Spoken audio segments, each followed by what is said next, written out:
my filthy darlings. It is I, everybody's dream ghoul, Calla DeKay, and today, for inspiration, I am delving into the seemingly endless vault of nerdiness at my disposal, reaching all the way back to the days when I used to play Magic the Gathering, and using a card from the Ice Age expansion set, referred to as the Gaze of Pain, for my starting point. So, let's see how this goes. So like I said, the inspiration for this look came from Magic the Gathering, specifically this card. The Gaze of Pain is illustrated by Anson Maddox from the 1995 expansion Ice Age. I remember seeing this card as a kid, and it, let's say, made an impression. So when I called it again after all these years, it seemed only fitting to try to incorporate the same kind of appearance into one of my looks. So let's get started with that, shall we? Alright, for my foundation, since I'm going for a human complexion, I'm of course going to use my NYX Can't Stop, Won't Stop full coverage. I really don't know what to say about this at this point. Foundation, it works. I like it. Give me a frickin' endorsement deal already, please. Just kidding about that, really. Unless, no, you want to, then that's on you, NYX. So given the nature of this, I decided it was a good idea to take an eyeliner pencil and just gently draw in where I wanted these marks to go in the final look.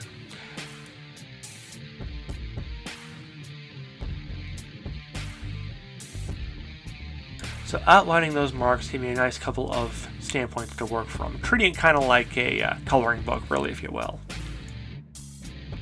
So the initial benefit to that was knowing where I needed to paint my eyelids white to show where they had been cut away to match the image. This is of course just a matter of a little work with a paintbrush and some Wet n Wild face paint. So let's not beat around the bush, this was a little frustrating to do. I've never worked with face paint on that small and refined of an area before, and though the brush got things done, it was a little big for the job in the end.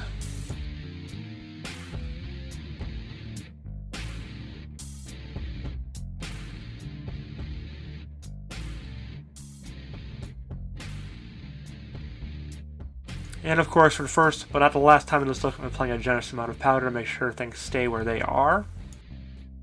And of course, my powder of choice in this case is going to be the e.l.f. Perfect Finish HD. And of course, to the surprise of practically nobody who has seen one of these videos before, for contouring a human skin tone, I do use the NYX Pro Contour palette. And fun fact, that at least according to the girl at Ulta when I bought this, these kind of palettes are not all that common these days. I'm not entirely sure how accurate that is, but it did seem fairly so at the time, considering this is the only contour palette we found in the entire goddamn store. But I am glad I found it because I like the variety of shades in there that seem to be able to work with just about any kind of foundation I can throw under this. Whether it be the good old NYX or if I try something else, it seems there's always going to be something that I can use.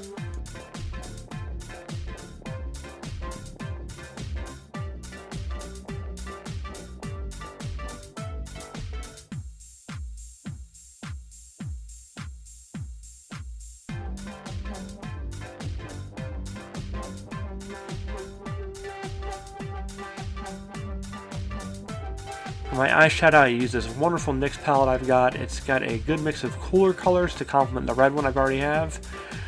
So I used a couple of the blue shades to really just draw my eyes outwards. Very, very big, very almost divine, except going more horizontal than vertical, really. So I went with blues because that's what the character in the card was depicted as wearing, as some sort of headdress, almost like a jester's crown, or something like that. But just keeping in the consistency and following the theme of the card, the blue really did work, and I liked the way it looked.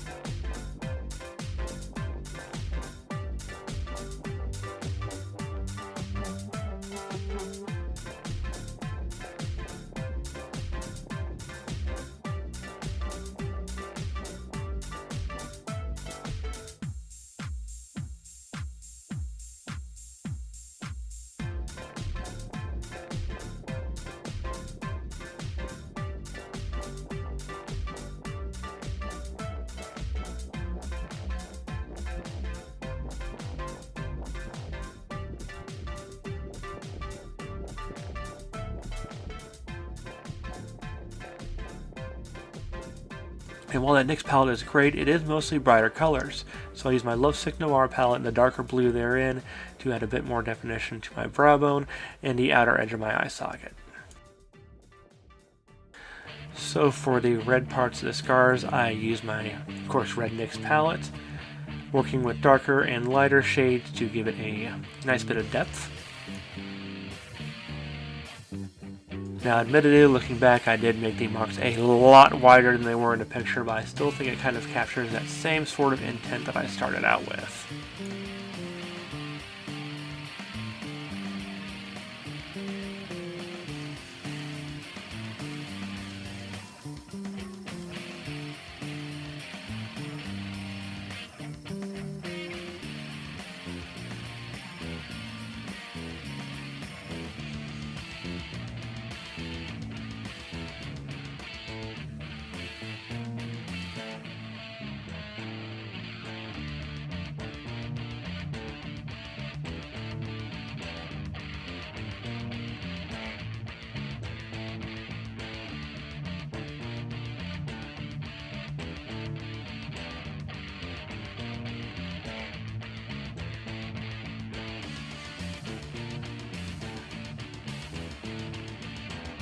Okay, not gonna lie, I also went to blue eyeshadow as an excuse to use this blue lipstick. I do not know the damn brand. It has KVD on the top. If anyone knows what that means, please fill me in down in the comments so I know what to say next time. I guess the brand is called Scorpus. But it really is a nice one. It's got, again, brush tip applicator, which you know I love, because it allows you to draw the shape in as you want it to, rather than having to go in with lip line or anything else.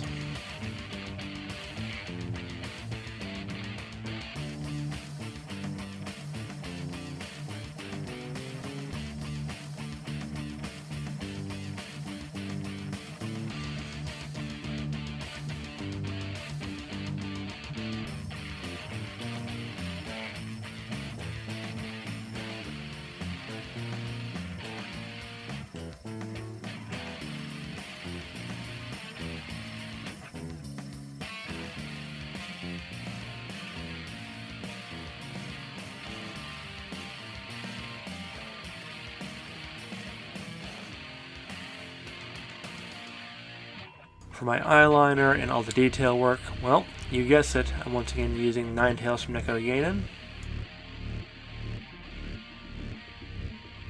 So you'll notice that I am leaving the white parts of the eye untouched, only going over the blue. And the reason for that is, again, the white's supposed to look like part of the eyeball, showing through the cuts, and I want to maintain the illusion. Yeah, the black outline does look a little cartoony, but in my defense, I'm kind of a human cartoon as it is, so, you know.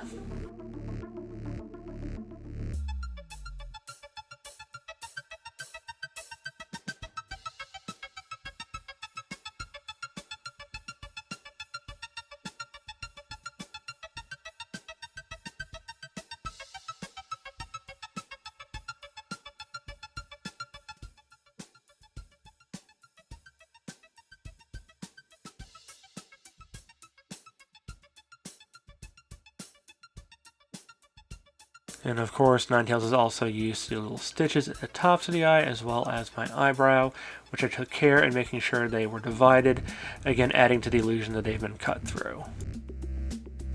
Almost as an afterthought, admittedly, I decided to add a little more gore and horror to this. I thought it would add some depth, so again I'm using my Bavisuko Bloody Mary and Dark, just dropping a few drops here and there within the scars and along the edges just with a bit of a Q-tip.